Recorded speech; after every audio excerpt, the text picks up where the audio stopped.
Pak. Waalaikumsalam warahmatullahi wabarakatuh.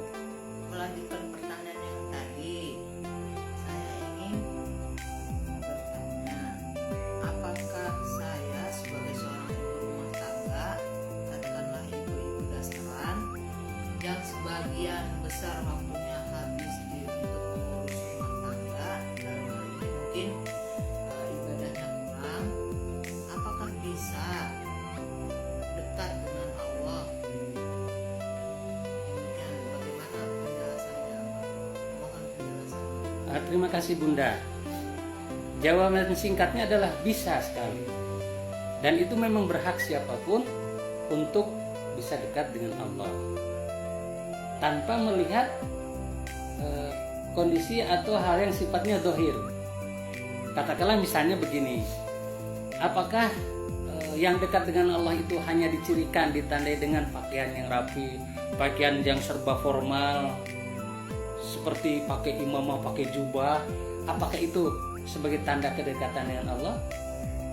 Atau misalnya petani di ladang, di sawah, atau pedagang di pasar yang pakaiannya biasa saja, yang hidupnya susah, apakah itu tanda masih jauh dari Allah?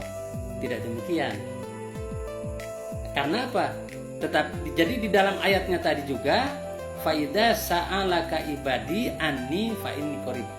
Apabila ada hambaku bertanya tentang aku, maka jawablah bahwa aku adalah dekat. Jadi di sini ada yang penting adalah bagaimana mencapai derajat kehambaan.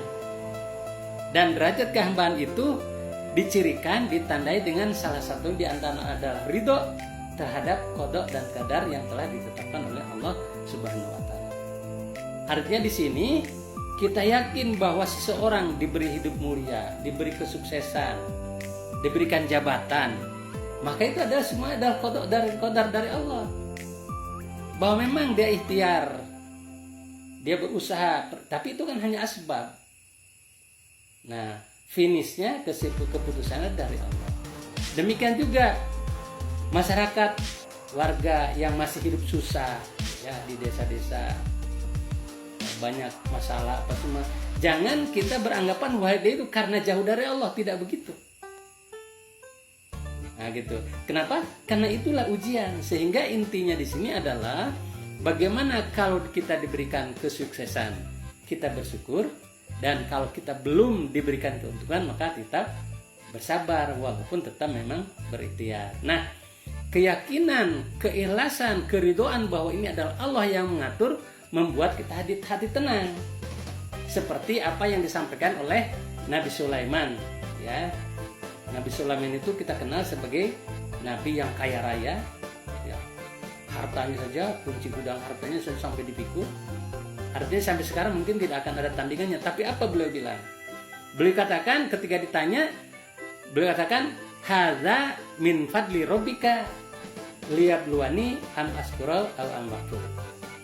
Ini adalah fadl, kemurahan dari Allah untuk menguji diriku, apakah aku menjadi orang yang bersyukur atau aku menjadi orang yang kufur. Oleh karena itu maka intinya di sini adalah apabila diberi keberhasilan, kemudahan, kita bersyukur, dan apabila kita masih diberikan kekurangan, permasalahan, ujian, tantangan, maka kita harus bersabar. Nah, tingkat kesabaran semakin tinggi kita diuji, semakin tinggi juga kesabarannya.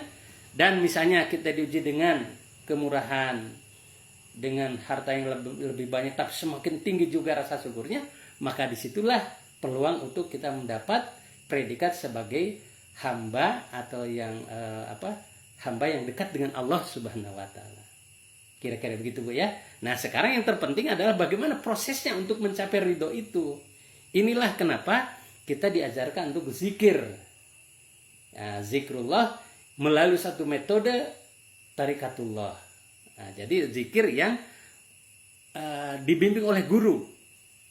Oleh satu metode yang dibimbing oleh guru. Dan itu nanti mudah-mudahan kalau misalnya kita panjang umur, insya Allah kita akan sama-sama belajar.